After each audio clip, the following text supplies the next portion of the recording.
Okay, welcome everyone. I am doing a lecture on the history of professional counseling. If you are in my overview of counseling profession class, then this is the lecture that will take place of the classroom lecture on Friday, September 5th.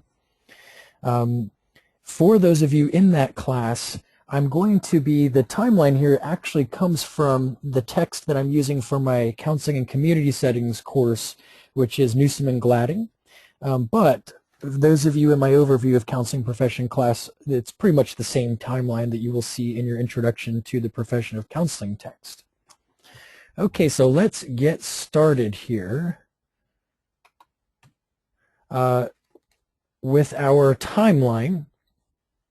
Now, one point that I want to stress that you'll probably see in several of the slides here is that every time that there's some kind of a disaster or a tragedy of some kind, a crisis, a natural disaster, it seems that there's an increased awareness, at least for a time, for a certain period of time anyway, an increased awareness of the need for social services. And so we tend to get a little stimulation in our field every time one of these disasters happens. And I think that has a lot to do with the fact that we as human beings are hardwired to pay particular attention, be particularly tuned to threat, perceived, real, or imagined threats in the environment. And so we're very highly motivated to do something when we see those threats.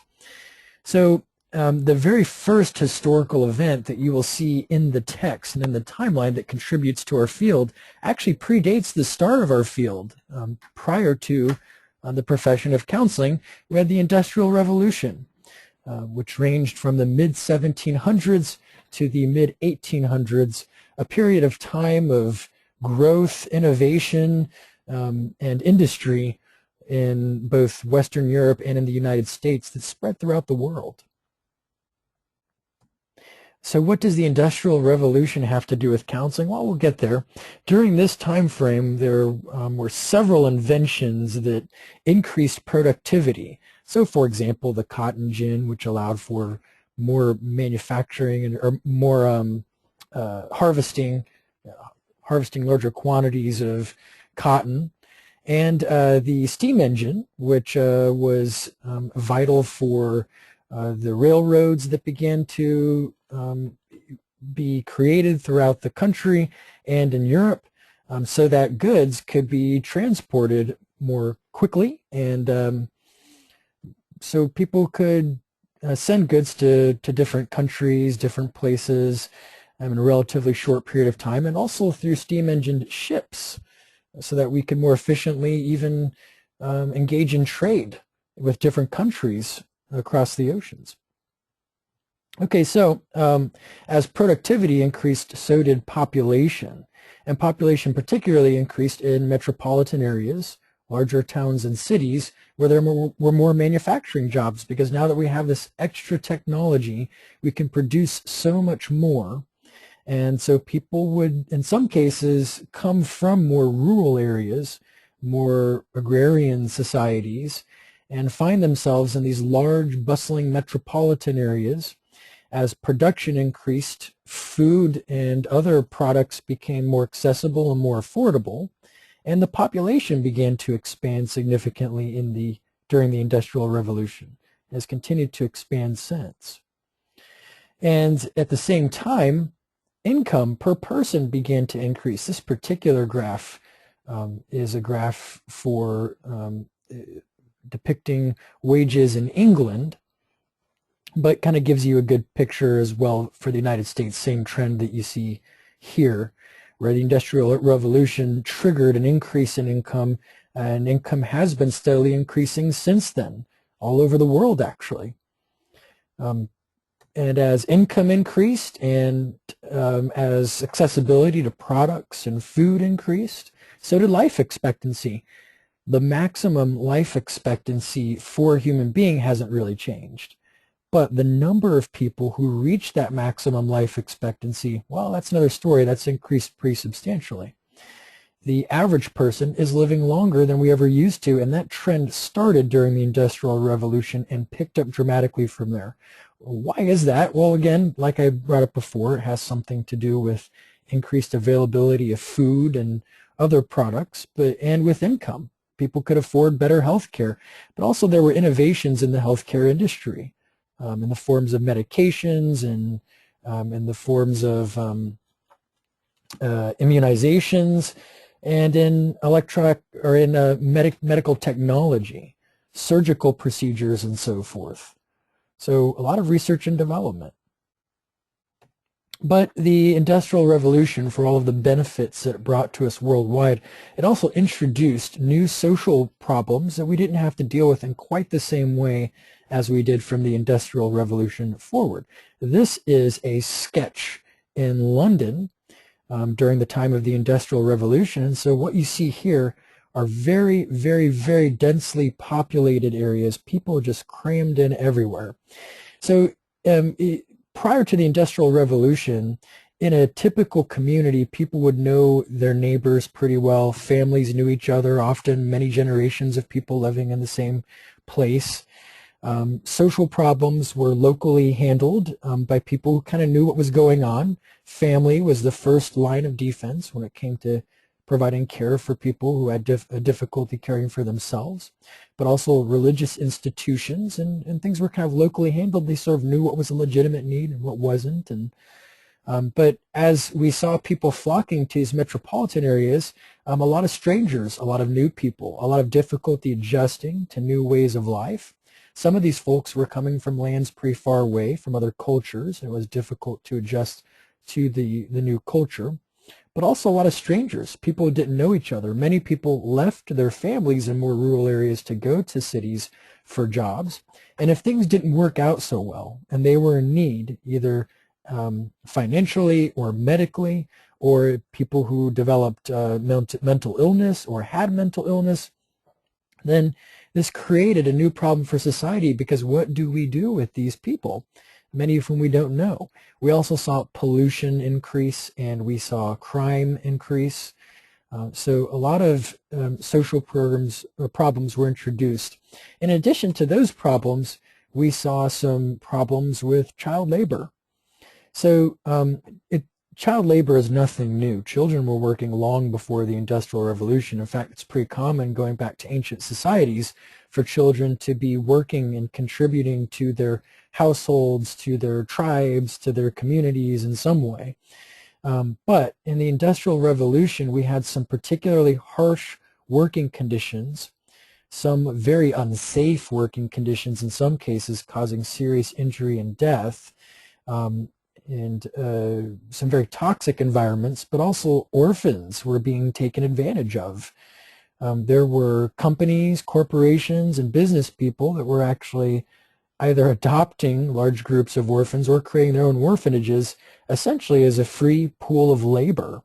And so some of these children would be working 10, 12, 14, 16 hours, very little opportunity to play or to have other developmental experiences that we now regard as being so important for children in this age group. And so when people became aware of some of these abuses of child labor, then they decided that they wanted to start passing child labor laws to prevent some of these atrocities from occurring, to prevent children from being taken advantage of.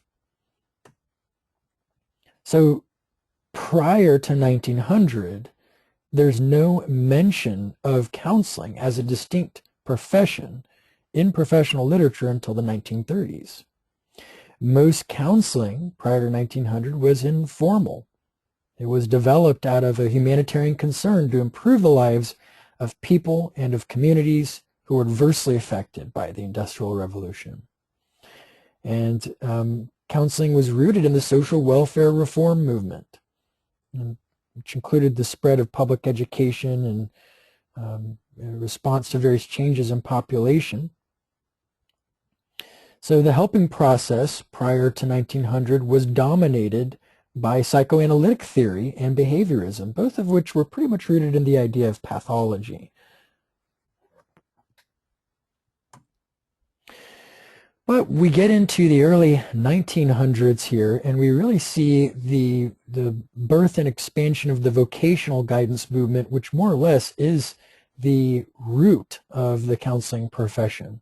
1908, Frank Parsons, the father of guidance, founded Boston's Vocational Bureau, which is a major step in developing vocational counseling. He posited that there were 3 steps in career choice. Number 1, an individual has to have knowledge of work. They have to know what is the job, what are its duties, what does somebody need to perform this job, what's the job environment like, and so forth. Number 2, you have to have knowledge of yourself. You have to know your unique abilities, your capabilities, your strengths, your weaknesses, your values, and your interests. And then the 3rd step is to match the 2. Certain people have certain traits that will fit better for certain types of jobs. Pretty common sense theory. In 1908, Clifford Beers published A Mind That Found Itself. And this book, in part, was a testimony to some of his experiences as a mental health patient. And in writing this book, he was trying to increase awareness about some of the atrocities in the mental health institutions, psychiatric hospitals, asylums, and so forth. Trying to increase awareness of some of the mistreatment of the mentally ill in our country. Now, Clifford Beers wasn't the first person to be doing this kind of work, to be acting as an advocate for better treatment of people with mental illness. Dorothy Dix was another one who started her advocacy before him. And Dorothy Dix, for those of you who are in my counseling and community settings class, will be learning some more about her in another lecture. Jesse Davis set up the first systematized guidance program that became the forerunner of counseling school guidance.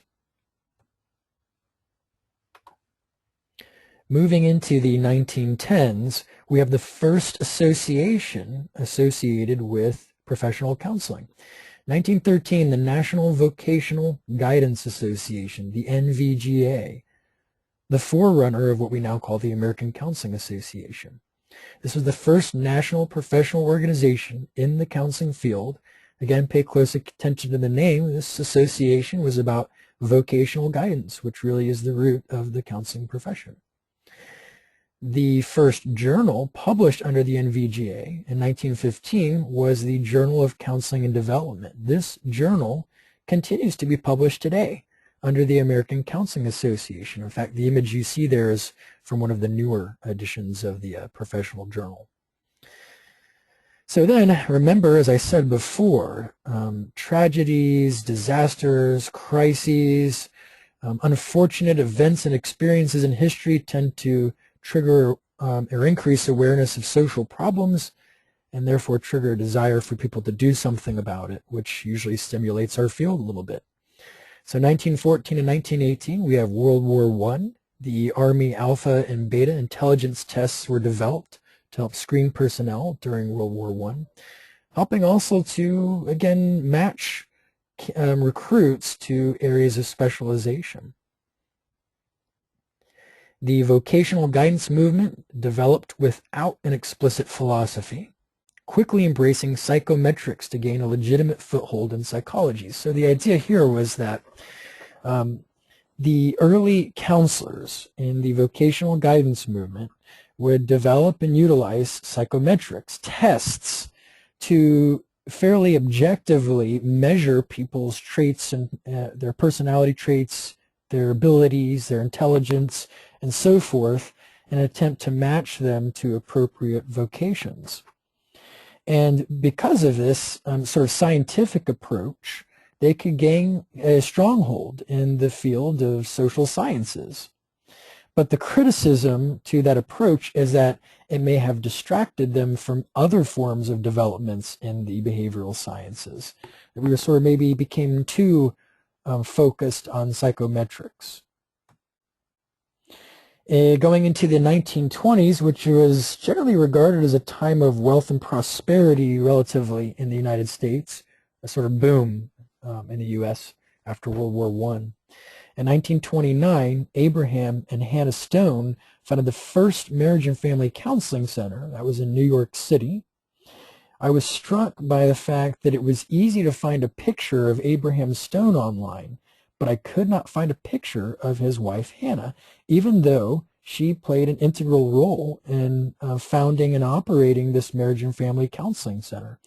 And my assumption is that that speaks a lot to the fact that in the 1920s, women still did not have equal rights, weren't regarded as equals in professional fields. Something that's changed a lot. Today, for example, even though our field historically was dominated by males, today if you go into any master's counseling program, you will see that there are actually more female students than there are male students. The first standards for the preparation and evaluation of occupational materials, marked by the publication of new psychological instruments like the Strong Vocational Interest Inventory, which was published in 27. That inventory is still published today, still available. It's an inventory that helps to identify what kinds of things people like, what they're interested in the world of work, in an attempt to match them to jobs that fulfill their interests. So moving forward into the 1930s, E.G. Williamson developed the trait factor theory, otherwise known as the Minnesota point of view. And this theory also has some roots in the work of Frank Parsons that we talked about earlier, the father of the vocational guidance movement. Essentially, the theory is that people have traits. These traits include aptitudes, meaning their abilities, interests, what they are interested in, what they like, personalities, and achievement that can be integrated to form factors, constellations of individual characteristics, which we then can use to match them to appropriate jobs. Certain jobs will match certain traits better. But Edward Thorndike and John Brewer were challenging the vocational orientation of the counseling field in the 30s. They were saying, look, there's a lot more to counseling than vocational guidance. There are a lot of other choices, lifestyle choices, and so forth that we can be helping people with. So they were really working on expanding our focus. In 1939, the U.S. Employment Services published the first edition of the Dictionary of Occupational Titles, the DOT. The DOT was an extremely helpful resource for any counselor that would be assisting somebody with vocational guidance, career planning, and so forth. Is what the dictionary basically did is they studied virtually all of the jobs in the United States over time, amassing plenty of data. The dictionary itself would include the job title, and it would include a code for that job title, and a description of the job duties and work environment and so forth. But also each entry would have what was called a footer, and in that footer you would see things like the reading levels that somebody would probably need in this sort of job, or language capabilities, math and reasoning, and so forth. So we could use this resource to figure out, okay, if I know where this person stands in standardized tests in various areas, and then I can look up the job title, and I can see if it looks like they would be able to do this job well. The idea being that, certain people with certain capabilities will function better in certain jobs.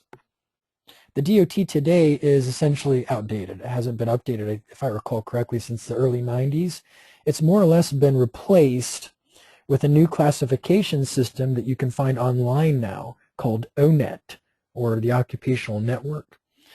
And that would be the new database that's being used to collect information about jobs in the United States. So moving into the 1940s, we have Carl Rogers, who is actually regarded as a counseling psychologist.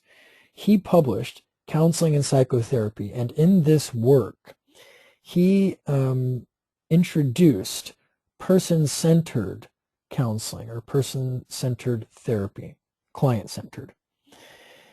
And prior to Rogers, most of the counseling in our field was very much counselor-centered, very directive. The counselor or the therapist is the professional. The counselor or the therapist tells the client what to do, how to do it. The client either accepts the recommendations, the plan, or does not. If the client doesn't, then the client is being non-compliant.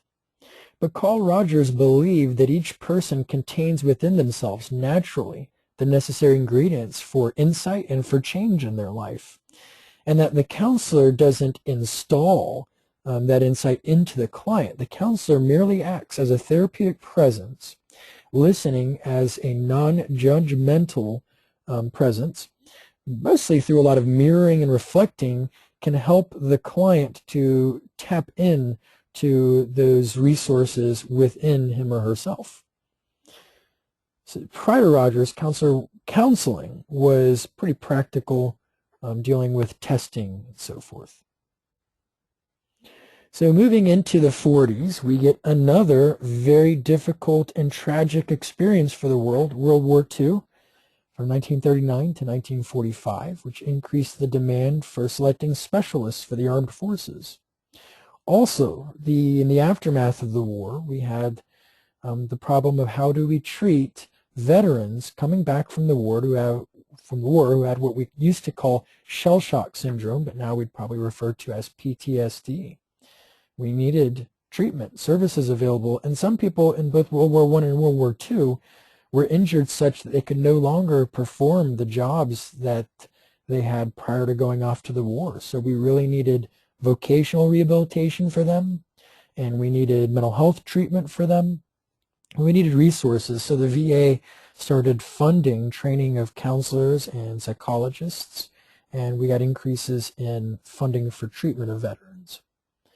Moving into 1946, we get the National Institute of Mental Health. It was established under the National Institutes of Health, which is underneath the U.S. Department of Health and Human Services. When that act was passed, it authorized for funds for research and training on mental illness and mental health, and appropriated funds for the Institute. So counseling as a profession in the 40s moved further and further away from its historical alliance with the vocational development movement. And then we get into the 50s. Here's a key event on October 4th. On October 4th, 1957, the Soviet Union launched Sputnik. What does that have to do with counseling? What does it have to do with our profession? Well, of course, in that time period in the 50s, post-World War II, there was an arms race, a Cold War between the United States and the Soviet Union. And each nation was investing in research and development for weapons and technology that could be used to defend or attack, both nations seeing the other as a substantial threat to their existence. So when the Soviet Union launched a satellite, then what can they do with that satellite? Can they attach weaponry to it and then attack us from above where we can't defend ourselves? Can they use it to take pictures, images of vulnerable military sites and so forth so that they know how to attack us, intelligence? So, of course, the United States felt very threatened by this and recognized, you know what, we cannot lose this race for technology and weaponry. So we need to find the best and the brightest young minds. We need to match them to the appropriate sciences and the appropriate areas of research and development so that we can innovate and be more competitive with the Soviet Union and therefore protect ourselves and continue to feel safe and secure, so forth. So we'll get to how they did that in just a moment, but the 50s is singled out as being the most profound impact on the counseling profession. There were at least 4 major events that dramatically affect our history. The first is 1952, the American Personnel and Guidance Association was founded. And then Division 17 was founded of the American Psychological Association, the Counseling Psychology Division. That was in 1952. And psychologists who joined up with this division tended to be those who were interested in working with a more, quote-unquote, normal population than was traditionally seen by psychologists. They were more concerned with human growth and development, more of a holistic model, more of a strengths-based model, less emphasis on pathology. Now, the National Defense Education Act was passed in response to Sputnik being launched. So the purpose of the act was to appropriate funds and systems that could be used to identify and promote scientifically and academically talented students. So again, we could compete with the Soviet Union in the arms race. But we also saw the introduction and the expansion of new guidance and counseling theories. Behavioral approaches like systematic desensitization for phobias, cognitive therapies like Albert Ellis's used to be rational emotive therapy, but now it's rational emotive behavior therapy, and Aaron Beck's cognitive therapy, and David Burns, also a forerunner for cognitive therapy. Albert Bandura's social perception theory, learning theories that dealt a lot with people being profoundly impacted by their environment, modeling and so forth. So then we get to the 60s. Now there is actually one picture on this slide that predates the 60s, and that is the picture on the right-hand side with the woman flexing her muscle saying, "What can I do? Plenty, sister." That is actually an ad from World War II from more than a decade prior to the 60s, from the 40s. But I put it on here for a reason, and that's because there was an increase in the workforce, in the female workforce in the 60s. That seems to have been stimulated by World War II because men were going off to war, leaving vacancies in jobs, and we needed people in those jobs. So women were increasingly leaving their homes, filling these jobs, and doing a good job with it, proving themselves to be good workers, therefore eroding some of the biases and the discriminatory ideas and prejudices that people had about women and their ability to work. And so that continued into the 60s.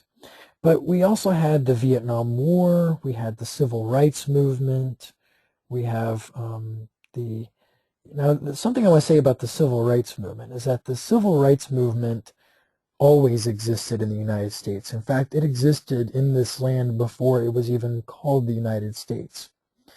But the Civil Rights Movement gained particular traction in the 50s and 60s. And the big question is, why? How did we start to make so much more progress, so much more rapidly during that era? And that's why I put this graph up here about television set ownership.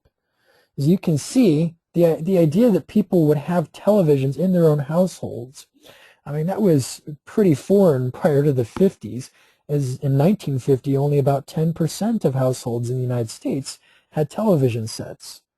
But you go just 10 years later, 1960, it's the direct opposite. The majority of households do have television sets, 87% actually. Going forward 5 years, in 1965, 94%, the vast majority of households in the U.S. actually had television sets by then. It just increased from there on. Why? What do television sets have to do with the civil rights movement gaining traction? It's one thing for a person to hear about or read about some kind of atrocity that occurred, oftentimes reading it from a very biased source, by the way. But it's hard to not empathize when you are watching it with your own eyes, seeing somebody brutalized or terrorized in some way, a peaceful person sitting at a counter in a restaurant could be humiliated and beaten ruthlessly without laying a finger in protest against their attackers. These are things that are very hard for people. It activates different parts of our brains and has a different impact on our ability to empathize. So I think people were becoming more aware of some of the things that were happening around them and finding it easier to empathize with what they were seeing. So these events, the Vietnam War, the Civil Rights Movement, the Women's Rights Movement, marked an increase in focus on problems inherent in our larger society, which in turn increased the demand for crisis counseling, for brief interventions, for social programs, and therefore a need for an increased need for counselors. We also saw the rise of some more humanistic counseling theories during this era, such as, for example, Maslow's hierarchy of needs. And the group movement really developed in this period of time. 1961, the APGA published the first Code of Ethics for counselors. That's a significant milestone in the development of our profession when we got our first Code of Ethics. We also got some new publications like the Counseling Psychologist and the Personnel and Guidance Journal. And this is a very important and pivotal moment. 1963, President John F. Kennedy signs the Community Mental Health Centers Act into law. So how did this law impact us? Well, this law had a lot to do with deinstitutionalization, the historic phenomenon of people being transitioned from inpatient psychiatric care at state mental hospitals or in asylums and so forth into the community where they could be treated on an outpatient basis. Well, how were we able to do this suddenly in the 60s? For several reasons. One of them is that new legislation was being passed, and also the Supreme Court and other courts were making decisions that were tightening the reins on involuntary commitment. The idea that people can be committed against their will to mental institutions based on the opinions of experts. So we increased the clarified what conditions would have to be met for somebody to be involuntarily committed. Some of these people that were committed may not have been so bad off, actually. Maybe didn't need inpatient care. And once they were there, it was really hard to get out. So that's one thing that happened. But a second thing that happened is, again, television sets increased access to various forms of media. People were more aware of some of the hardships and some of the abuses and atrocities that would happen in some of the psychiatric hospitals. I'm not saying that all of the care was horrible, but certainly some of it was pretty bad, and plenty of evidence of that. And then another factor that contributed to it is that pharmaceutical companies had been really pumping a lot of resources in research and development, manufacturing some new breakthrough antipsychotic medications and mood stabilizers that had fewer side effects that could be used to help people to actually function in the community. If they were no longer psychotic, then they could maybe function in the community. So there was a bipartisan push for deinstitutionalization. Part of it also had to do with fiscal conservatism because, frankly speaking, inpatient care is much more burdensome for the taxpayer than outpatient care is. And there was a desire among many to see people who were in these institutions be able to integrate in the community, have more independence and autonomy in their lives, and to be more self-sufficient.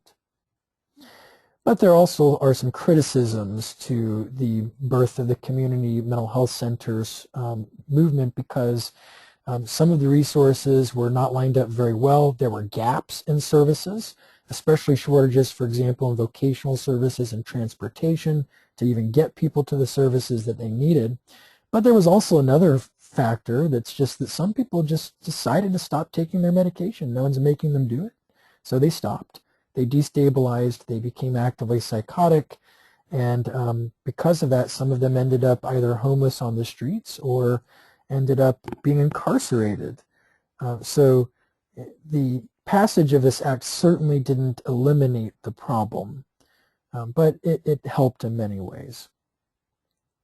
And so, of course, the passage of this act and the expansion of these community mental health centers meant that CMHCs really needed counselors to be able to staff their organizations. In 1966, the Eric Clearinghouse on Counseling and Personnel Services was established at the University of Michigan, funded by the U.S. Department of Education, tasked with tracking counseling activities and trends. So, as I mentioned, the CMHC Act of '63 sparked an increased demand for counselors. Counselor education programs responded by shifting away from their emphasis on school counselors and towards community mental health counselors. Still, of course, providing education for school counselors, but expanding, I guess, would be a better word to use. So now we get into the 70s, and we have the rapid growth of counseling outside of educational institutions in the communities. And CMHC is employing large numbers of counselors in the 70s. Also an expansion in the number of counselor education programs. And then we get the founding of the American Mental Health Counselors Association.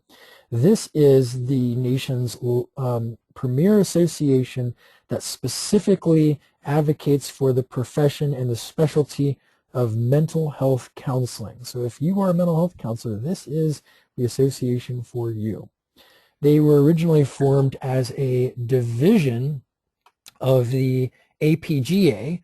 The APGA, by the way, is now the ACA, the American Counseling Association.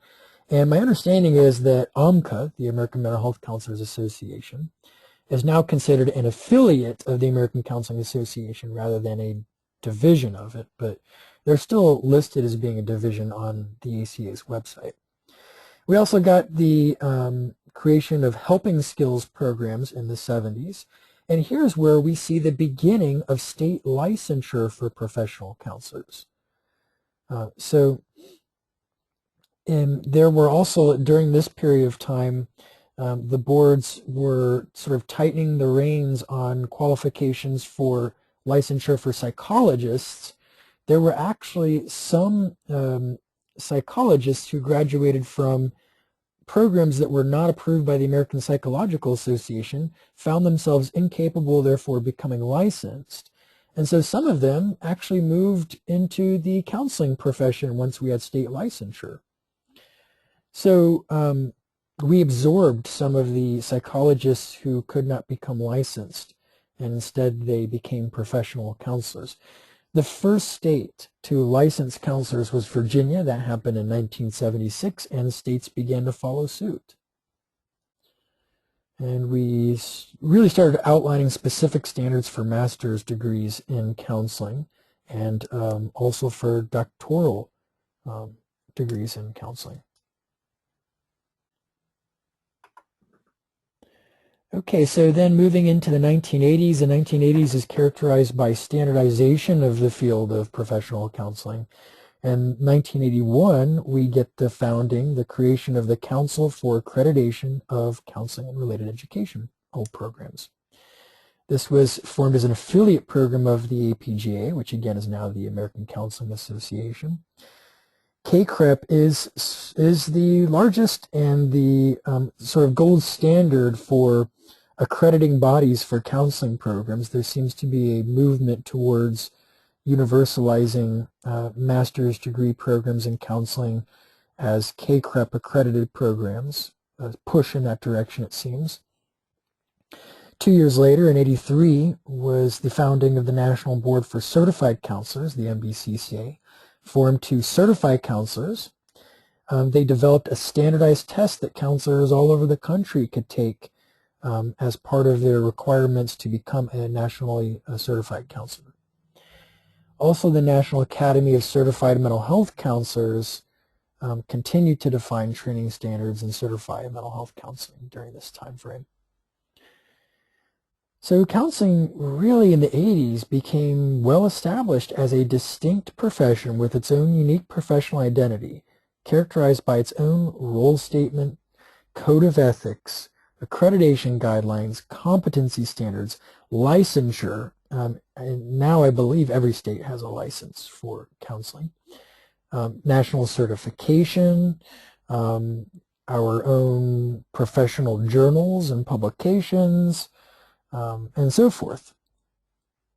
And then in 1983, the APGA changed its name to the AACD, the American Association for Counseling and Development. And then in '85, we get the founding of Chi Sigma Iota, which is an international academy and professional honor society for counselors. Counseling students can become members of Chi Sigma Iota if they meet a few qualifications. So we also saw a diversification in the field of counseling in the 80s, with large numbers of counselors still employed in academic settings, but also, again, community mental health centers employing a lot of counselors. Marriage and family therapy practice, employment in vocational settings, etc. And an increased emphasis on human growth and development, lifespan development, gender development, and ethnic and cultural focus in the 1980s, which in some ways kind of sort of reconnects us to some of our roots in more the sort of non-pathological orientation of our profession.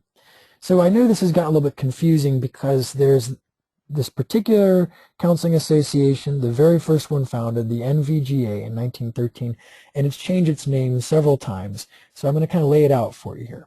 We started out with the National Vocational Guidance Association in 1913. Then it merged with several other organizations to create the AVGA, the American Vocational Guidance Association, in 1952.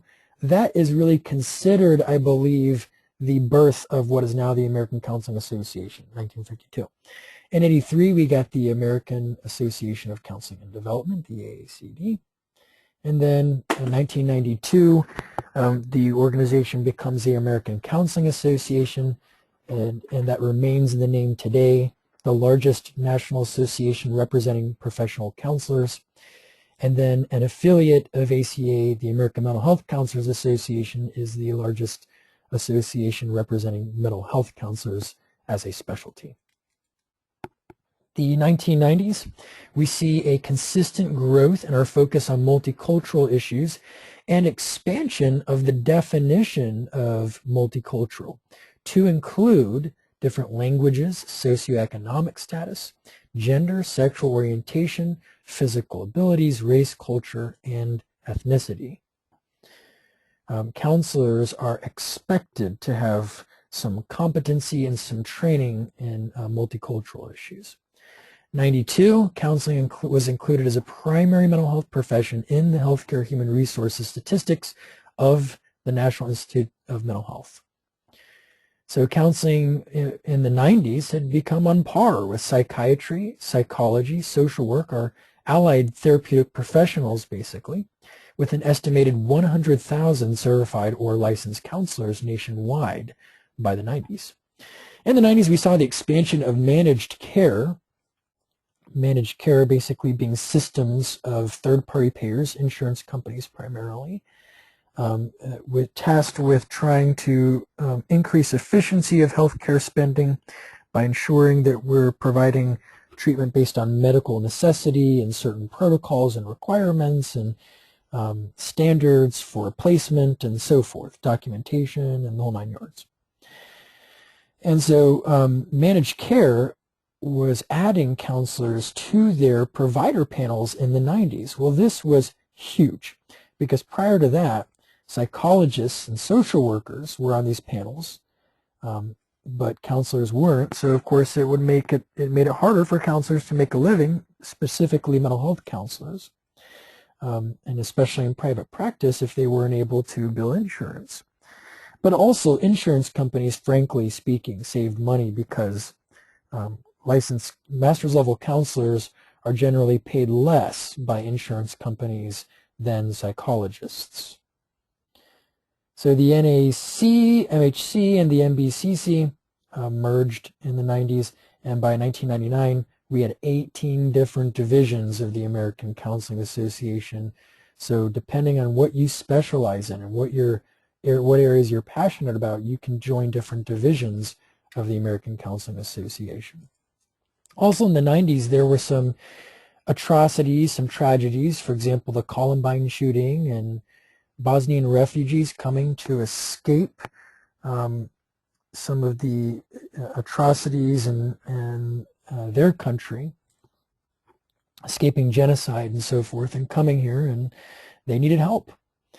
And the atrocities continued into the early 2000s. Now, the research that I have seen, the data I have seen, suggests that we did not get any increase in disasters and tragedies and premature deaths and so forth in the early 2000s.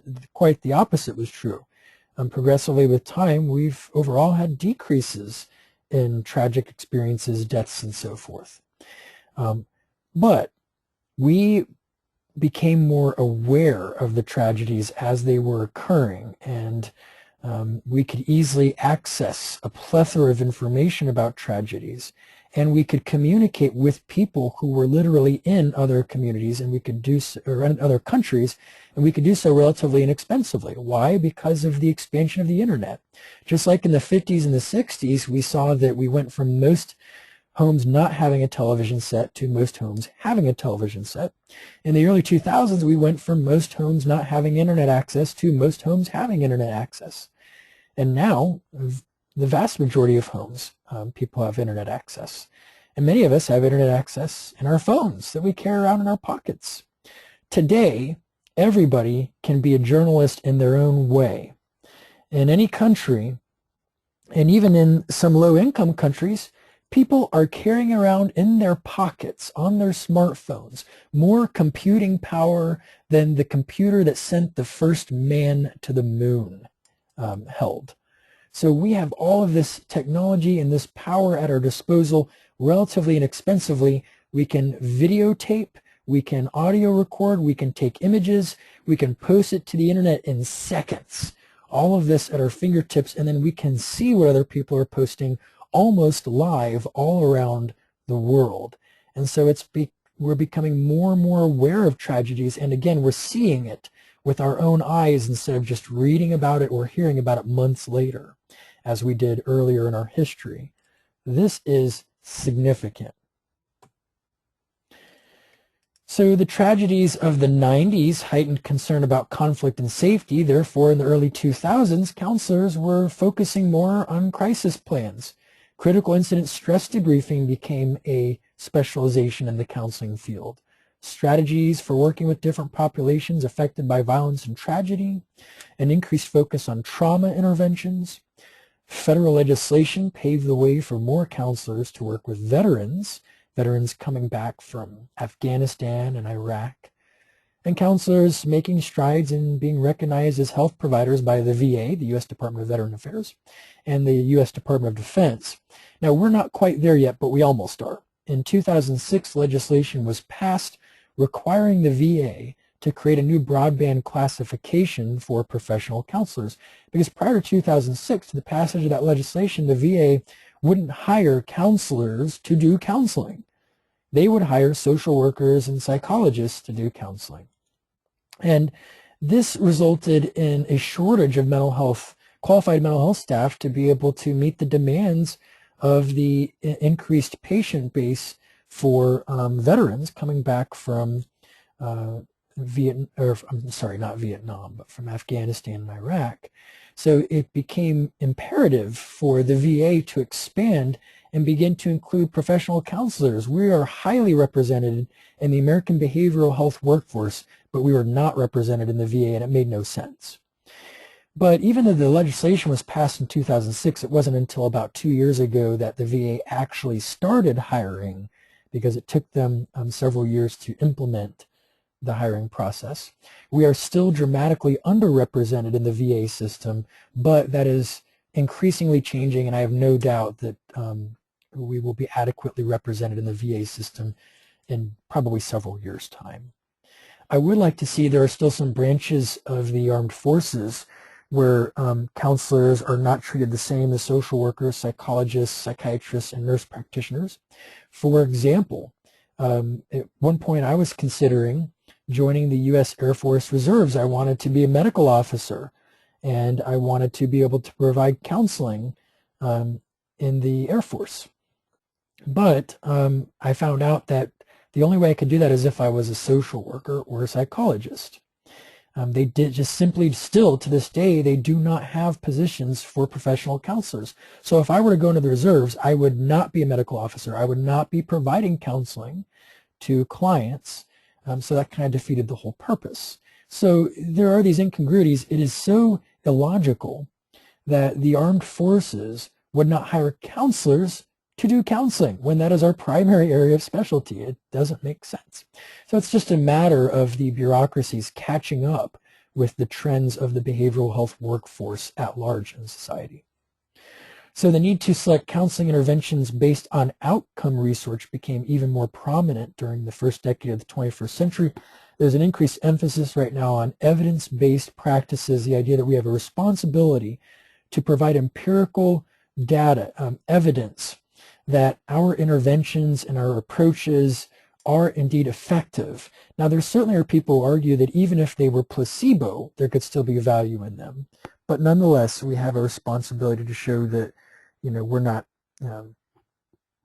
what do they call it, snake oil salesmen, the people who used to just package up things and sell them as being remedies that in no way were ever demonstrated to be remedies. Counselors began using a variety of therapies, both traditional and alternative therapies, in the early part of the 2000s. We also saw an increased emphasis on mindfulness in psychotherapy, so therapies that combined Eastern mindfulness practice with Western cognitive behavioral science really grew in the early part of the 2000s. For example, acceptance and commitment therapy, mindfulness-based cognitive therapy, and dialectical behavior therapy. 2002, the counseling profession formally celebrated its 50th anniversary as a profession under the umbrella of the American Counseling Association. That same year, the ACA created the Crisis Response Planning Task Force to prepare counselors to implement disaster relief training coordinated by the American Red Cross. The American Red Cross, which I think is a fine institution, continues to provide free training to counselors based on crisis counseling, trauma response, and that sort of thing. In 2005, the ACA and 29 major counseling organizations formed the Task Force 2020, a vision for the future of counseling. And that was a very significant task force. They had every player at the table, all of the different associations and divisions and groups all coming together to try and synthesize a unified, coherent definition of counseling as a unique therapeutic profession, and to take a look at what we all wanted to accomplish moving forward in our profession. One of the big topics on the table has been licensure portability. 2009, CACREP standards were adopted, merging the community counseling and mental health counseling specialty areas into one specialty area known as clinical mental health counseling. So we used to have CACREP programs that were for community counseling and CACREP programs that were for mental health counseling, but they were merged into one program now with the same requirements, clinical mental health counseling. That's why we see that terminology today with many CACREP accredited programs. So in the Newsom and Gladding text for my Counseling and Community Settings course, there's some information in there about an interview that Lynn Shallcross did with several leaders in the counseling field to try and get their views about what needs to take place in the next decade for our profession, what we see on the horizon, the emerging issues in our field. So there seemed to be consensus about several items. Number one, focus on continued unification and solidification of the counseling profession, because we have been such a fractured and splintered profession historically, and that's been increasingly changing, and we see that trend continuing into the future. The progression towards licensure portability. Each state has its own unique licensure requirements. They even have different names for licenses. In some states, we're licensed professional counselors. In other states, we're licensed mental health counselors. And in other states, we're many other variations of those titles. So that creates confusion in the public about professional counseling. And also, the requirements can be different state to state. Increasingly, states have been trying to get a little more on par with each other about the licensure requirements, but nonetheless, there are substantial differences. So you could be licensed in one state, you move to another state, and you may have another year of becoming an intern again in order to become licensed. Or you might have to take some new courses at a local university that you never had to take before, and so on. So we would like to see an increased capacity for a counselor to take their license with them from one state to another with relative ease, if possible. There's a greater emphasis on globalization of counseling, including recognition of global changes. climate changes that affect everyone worldwide, and financial instability. So when we saw the recent recession that we're still kind of coming out of, a collapse in one economy can spark a collapse in many economies, a chain reaction throughout the world, because we are becoming a more international economy in many ways. We're able to trade with each other much more easily than we ever could before, creating many advantages for everybody, because a distinguishing trait of humanity that has helped our species to survive and adapt and move forward and continue to coexist today has been our capacity to, number one, recognize patterns, number two, to specialize. The idea that by interacting with each other collectively, groups of people interacting, we can eventually make arrangements so that, person A specializes in occupation A and person B specializes in occupation B. And the result is that there are increased innovations in every area because we all become our own experts in our own fields. And that's been tremendously advantageous for humanity.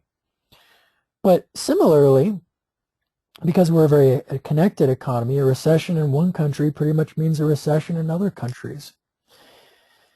And there's an international phenomenon of population aging because, again, people are living longer on average because we're gradually getting more and more access to food, less and less poverty, and more advancements in medical technology and access to medical care. And an increased focus on systemic theories we see up ahead, understanding and responding ethically to rapidly evolving technology. What do we do about text messages from clients? How about social media like Facebook? Is it ethical to look up information about your client online without them knowing about it? What about video counseling, web counseling, e-counseling? And what are the measures that will be in place to ensure confidentiality? And are there any drawbacks to those forms of counseling? All of these are things that we're wrestling with in our field now.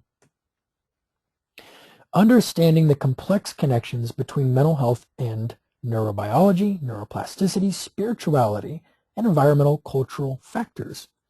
We are increasingly a diverse society. And so we, understanding how do the different environments that our clients come from, the different cultures they were raised in, how does this affect their neurobiology? How does it affect their mental health? How can we increase our cultural sensitivity and our competence? So our competencies. Also neurobiology, because of new technologies and brain imaging, we're now able to see things in the brain that we never could before. We can watch as neurons change. We've discovered some very interesting things that I think actually really help to promote counseling as a distinct profession, but also psychotherapy in particular as a legitimate medical treatment. So, for example, we used to think that neurogenesis, the birth of new neurons, stopped about the time that people reached 18 years of age. But this is untrue. We've discovered that in some areas of the brain, neurogenesis continues even into old age. We also discovered the prefrontal cortex in the brain actually continues to grow until people are in their mid to late 20s. We've also discovered that in the course of therapy, people experience neuroplasticity, meaning that neurons change, they reroute themselves, they reconnect in different ways.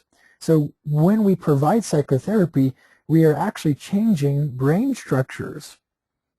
And I think that increasingly counselors are going to need to be able to articulate how psychotherapy is a legitimate medical specialty, both to our allied health professionals and to third-party payers and to clients and to the general public as well.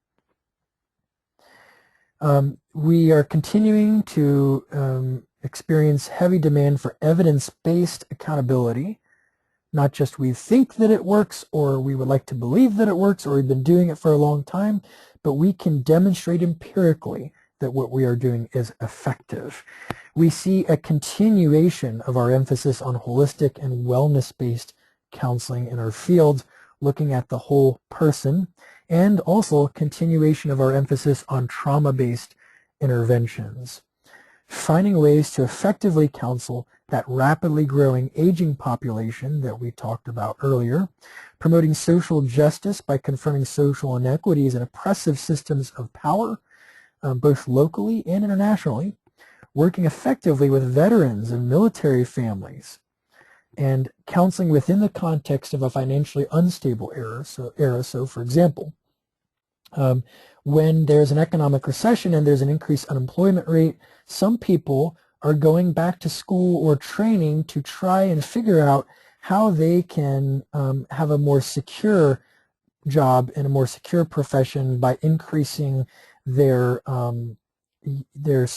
specialization. Coming back to what I said earlier, that specialization is a significant advantage for humanity. So how do we again match them to the appropriate occupations? And that requires career counseling in many cases. So these are the emerging issues that Shallcross identified for our field. What I am very much hopeful of is that some of you who are watching and listening to me right now will become the authors and contributors to the next chapter in the timeline of the development of our profession, our very noble profession of counseling. All right, well, I will look forward to talking to you all later. And for those of you in my overview of counseling professions class, remember that you now must take the quiz on Canvas about this lecture. Be well.